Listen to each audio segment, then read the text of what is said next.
for watching Halton News right here on YourTV. It's Friday, October 16th, and I'm Jessica Kading.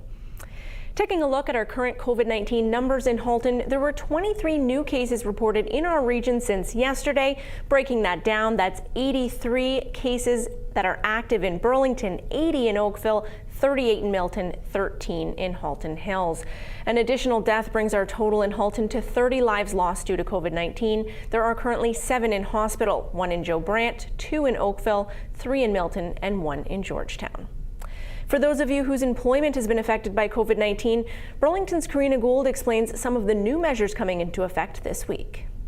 This week is an important week for those that still require government assistance because they're unable to work due to COVID. So on Monday, we transitioned from the CERB, the Canada Emergency Response Benefit, back to EI for those that are eligible, and for those who aren't, the Canada Response Benefit. And so, we want to make sure that people don't fall through the cracks and that they can continue to have access to the benefits that they need. And we also introduced 2 new benefits, the Canada Sickness Response Benefit, as well as the Canada Caregiver Benefit. So for those who need to take time off of work because they're either sick with COVID-19 or they have to take care of a loved one or a child who has to stay home from school, for example, that they have access to those benefits as well. She also explains some of the other new changes in federal programs that will extend or change.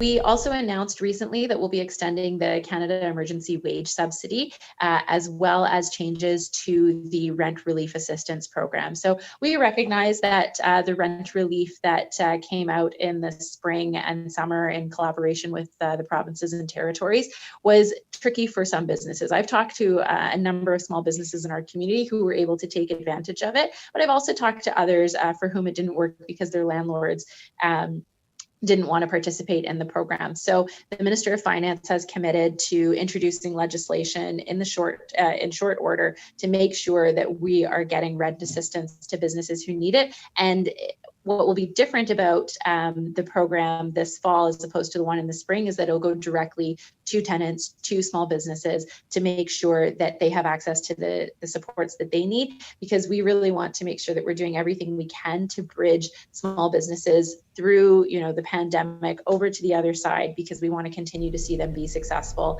in our community.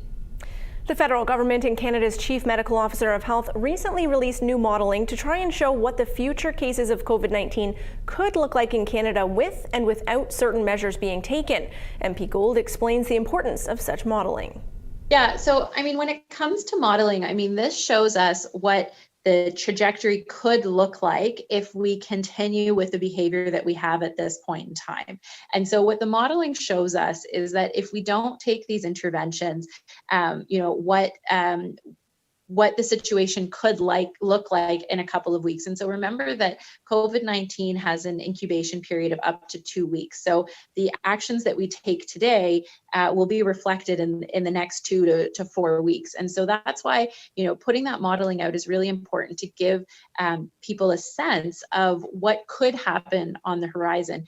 And the other thing to remember, and it's what Dr. Tam, our Chief Medical Officer of Health, says all the time, is that, ultimately the trajectory of the virus is literally within our control. If we make the right decisions, if we follow the advice of public health, if we limit our exposure and contact with others, we have a much better chance of bringing the situation under control. But if we don't do those things, we have a sense of, how much worse the situation could get. And, to be totally frank, we don't have to look that far to see what a worst case scenario looks like. There are other countries around the world who didn't take the interventions that we've taken in Canada, and they have, unfortunately, the outcomes to show for it. And so it's really important that we recognize that all of us have the agency, have the ability to help stop the spread, but it really does depend on all of us working collectively together to get this under control. So that's one of the important reasons why we show that modeling, is to say, depending on our actions as individuals, as citizens, as governments, this is what could happen. And so really just asking everyone to keep doing what they're doing, right? To keep following that public health advice. I'm very proud of Burlington, and, seeing everyone being so responsible and just asking to keep that up. I know we're all tired. I know we want this to go away, but we have to keep it up. It's the best thing that we can do right now. And finally, MP Gould addresses the continued increase in daily cases that Halton and Burlington have been experiencing lately. Yeah, so we are seeing an increase in numbers in Burlington, in Halton, and so it's important for all of us to continue following the advice of public health. We're not seeing the same kind of increase as Toronto, Peel, York, or even Ottawa, which is seeing a very high incidence of spread of COVID-19. But we're not trending in the right direction in Burlington or Halton either. And I think one of the important things is to remember that COVID is still very much present, and we need to continue doing all of the things that public health is asking us to do. So whether that's wearing a mask when social distancing isn't possible, to keep social distancing as much as possible, and to wash our hands frequently with warm water for 20 seconds and soap.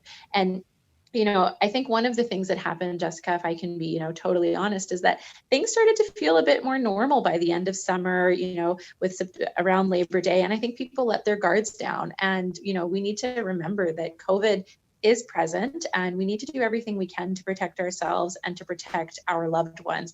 And particularly when, we're socializing in our own home. I think that, sometimes when you're at home and you have friends or family over, you maybe don't take the same precautions that you would in public, but we know that that's often where a lot of the community spread is happening. And so I would really just ask everyone to be diligent, to be thoughtful, and to continue taking these, important measures to protect ourselves and those in our community. The City of Burlington has decided to pause all city-run indoor fitness classes and sporting games for adults. This decision was made following the recommendation of Halton Region's Medical Officer of Health and is intended to help slow the spread and hopefully avoid going into a modified stage 2, something that Premier Doug Ford warned Halton about today in this clip where he's addressing York Region returning to a modified stage 2. York, we saw the numbers escalating. They're up to the same range roughly where Peel and Toronto were, and we just have to stop the spread. Laura, I hate doing this. Like, you have no idea how much I hate doing this. You're up all night thinking of these companies, but we're going to do everything we can. The $300 million of support that they're eligible for, along with the federal grant program. They can go ask for a grant of $60,000. That's available, and also 65% of pay will be taken care of through the federal program as well. But we're going to be there, and I just ask the people for their patience. But I also ask the people, as much as no matter what all three levels of government do, we need the people to follow the guidelines to the best of their abilities, practice social distancing, don't gather in large groups. I'll give you an example. I heard out in the Halton region, because there's pickup hockey. I play pickup hockey. I used to play every Friday night, and I know what happens. It's not the skating, it's the guys, and there's nothing wrong with it. Normal times, they grab the case of beer, they go into a little dressing room, and they have a couple cold ones, and they're stacked beside each other, and all of a sudden, 12 people out of 24 players got COVID. So things like that we just can't do. And I'm begging the people at Halton, please help me out here. I do not want to make that decision for Halton. Please follow the guidelines to the best of your ability, and just help us out. Yesterday, Milton MP Adam Van Couverden spoke to us about recent funding to the Salvation Army to help that organization continue to serve a growing need in Milton. But he also met with Milton Community Resource Center to talk about how they continue to serve the community with the United Way's help. Locally, one of the organizations that does the most work in supporting young families, supporting young women, and with their infant food bank, supporting Milton's tiniest as well. And with the support of United Way, Hamilton and Halton, they're able to deliver their services to their increasing demand. There's an increased demand on their staff and on their volunteers, but certainly on their services as well. And the United Way has a great program in Halton and Hamilton. They're looking to raise $10 million between now and the holidays to support local families through, other community serving organizations like the MCRC. But the United Way was also one of the organizations that was able to distribute some of the $350 million emergency community support program funding that we announced a couple of months ago.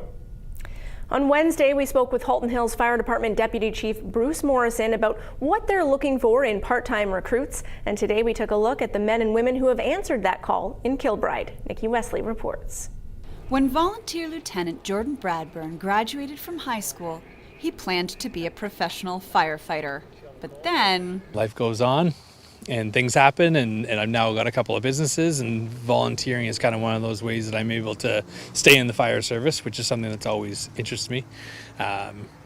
Keep a job, still have a family, but be able to volunteer my time here in Kilbride and support the community through the fire service. So it's pretty awesome. It's one of those things that I never wanted to be in a position where I couldn't help, and volunteering has been it gives me that opportunity to get trained by professionals to be able to help whenever we're out in the community. So it's a pretty awesome experience. after completing the rigorous training program, volunteer firefighters are given a pager. So when the pager goes off, we come to the fire hall here, as many guys and gals as we can, whoever's available, and we get on a truck and we go to wherever we're needed. They are called to all sorts of emergencies, including fire here in Burlington. It was a couple of years ago now, but it was a big one, and it took a lot of trucks and manpower and coordination, and us here as volunteers worked real closely with the full-time staff most of the night to put that church fire out. Just like the professionals, they are continuously in training. Train at the gym for 2 hours a day, 5 days a week. And then on Wednesday nights, we do training here every Wednesday night. And then we'll have instances like this Saturday coming up. We're doing some water training where we're going and learning a skill. Sometimes we'll do a burn tower. Lieutenant Gareth Ledger says being a volunteer firefighter is a serious commitment. You got to realize that 2 o'clock in the morning you could be out doing something, and then you got to go to work the next day. I've been on a fire, got to a fire at midnight, got home from the fire at 7 in the morning, and then done a 10-hour workday at my regular job. Got no choice, just got to do it. And what keeps you going? Coffee, lots and lots of coffee. Well, there's a rush that comes with when everybody's running out of a building, that you're the one that's going to be going in. There's a rush, and there's like a fire that sparks inside of you. I find that nowadays it's kind of hard to find something that sparks a real fire inside of you. Fire does that for me. When we do all the training, we've done a couple of fires. We've had a couple of fires here at the station, and we've had to go, and it's been just there's definitely a camaraderie, like, of all of the different firefighters, and everybody working together, and everybody kind of knowing automatically what they're going to do in an emergency situation that kind of fuels you and makes you feel excited, and so it's fun, yeah. Ledger still enjoys volunteering after almost 7 years. Started off as a firefighter, then they let me drive a big red truck, and then they qualified me to help teach, and then I became a lieutenant. And now just being there and training the next batch and being there for the next wave of people coming through, and big red truck, get to drive around in it. Kilbride Firefighters Association allows the volunteers to do even more for the community. Last week, they teamed up with the Burlington Dads and drove the vintage fire truck around Burlington, picking up 500 pounds of food to donate to the Burlington Food Bank and Compassion Society. It's another one of the things keeping Tara Hodgins coming back.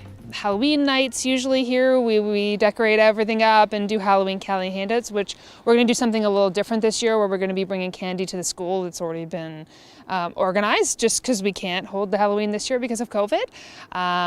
But that's really my favorite part of this job, is actually getting out in the community and helping people. So being able to know that the community benefits from our services is amazing.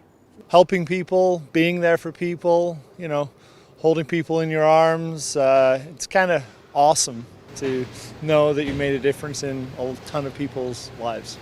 Reporting for Halton News, I'm Nikki Wesley. We do need to take a short break now, but we'll be right back with a Milton team with dreams of becoming the next musical sensation. Stay with us.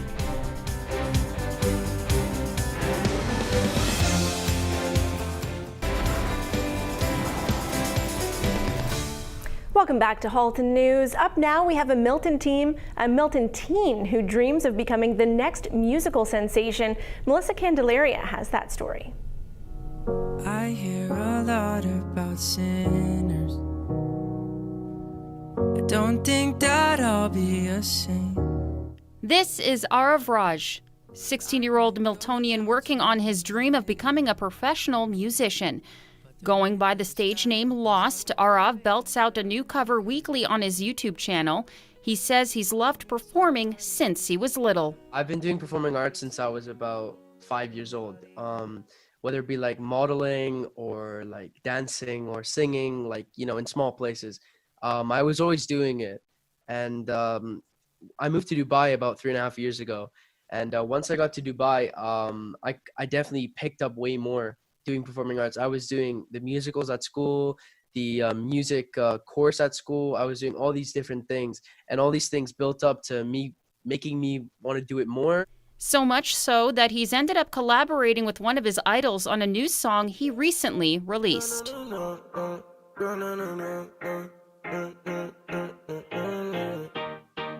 right, man. Stop for a second. I gotta record. Okay. Backed out, she got me stressed out. Bring out my best now, 'cause they all be playing different. Well, the song, it came out about 3-4 weeks ago. It's you know, what happened is that we were in a call on like a voice calling platform, and we were just talking, and you know, he showed me this sample, which was the piano, and immediately the song started running in my, like, the melody of the song started running in my head, the lyrics and everything started coming to me, and we immediately after that started working on the song. And from that point on, you know, it just kept building upwards and upwards. At first, I'm not gonna lie, we didn't think it would go anywhere. We didn't think that it would be good. We just thought, oh, it's just a project. It's just like, we're friends. Let's do it. Why not? Playing different, backed out. She got me messed up. Can't stop the rest now, 'cause they all be playing different. And this is just the beginning, as Lost is currently working on a new album. You know, obviously, Backed Out has set a really high mark for where we need to be, where I need to be with my music. And, you know, I've gone through so many beats and melodies and rejected them because I'm probably the biggest critic on myself. I won't let anything go by and be published until I'm 100% happy with it. But for this album, I've probably been working on it for about maybe 2-3 weeks. It's about 8 songs. One of them is going to be Backed Out, and then 7 of them are going to be new. From working on his album to his weekly covers, Lost says he believes his hard work will pay off. I mean, last thing that I'd say is that, you know, I was never always like a good singer. Like, I was never a good singer from the start. What happened was I moved to Dubai, and I practiced and I practiced and I practiced, and I used YouTube, and I used all these different resources that were available to me. So, you know, anyone can do anything, and like, especially teenagers right now during COVID, we're stuck indoors. There's really anything is possible, you know? If you want to follow Lost on his musical journey, you can always subscribe to his YouTube channel, Lost's Official. Reporting for Halton News, I'm Melissa Candelaria. Feel so holy.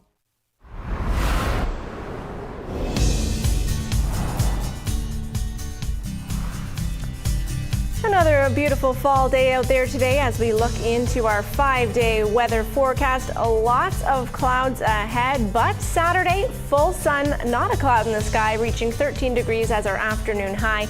Down to 1 degree overnight with the potential for frost, and then those clouds will roll in and stay with us Sunday through Wednesday. Sunday up to 14 degrees, and then the temperatures at night won't cool down quite as low as they are Saturday night. So we're only getting down to a low of 7 on Sunday, and we're seeing cloudy skies Monday, Tuesday, and the potential for rain coming in by Wednesday of next week. That's a 60% chance of rain showers.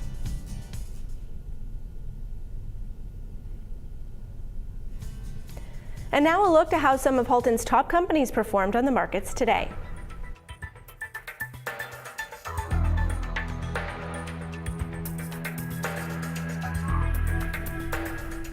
We'll be right back with Nickelbrook Brewery's Cause for a Cause campaign after this.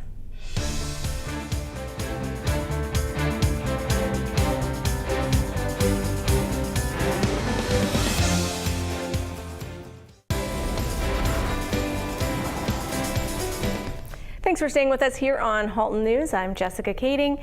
And we're going to turn things over to Robin Bailey, the Executive Director of the Burlington Food Bank, with an update about Nickelbrook Brewery's Cause for a Cause campaign.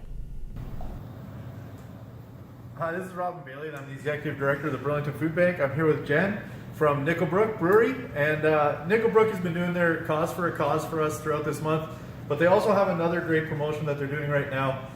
Jen, what is that? It's called our Harvest Box. So you can buy it online at nickelbrook.com, and it has 7 local artisans in it. So really trying to push buying local and supporting local. And part of the proceeds are also going to come to the Burlington Food Bank, from my understanding. Right. And a big thing for us at the food bank is the community has been so supportive of us, and so we're asking you, another way for you to sort of support our community is to get out, shop local, and continue to buy from local organizations that are trying to do their best at really, really difficult times. And again, if you need any information about the Burlington Food Bank, go to our website, burlingtonfoodbank.ca, or give us a call, 905-637-2273.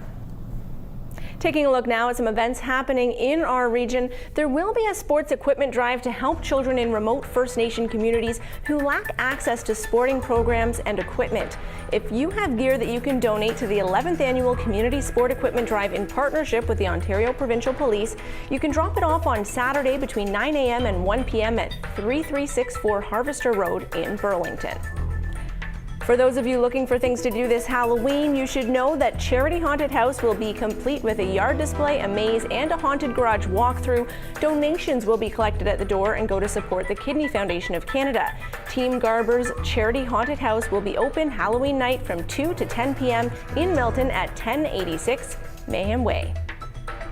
Pumpkins After Dark is also running. It's running until the 1st of November, featuring 150 one-of-a-kind pumpkin sculptures, which can be viewed from the comfort of your own car on the 2.5-kilometer loop at the Scenic Country Heritage Park in Milton. For tickets, go to pumpkinsafterdark.com.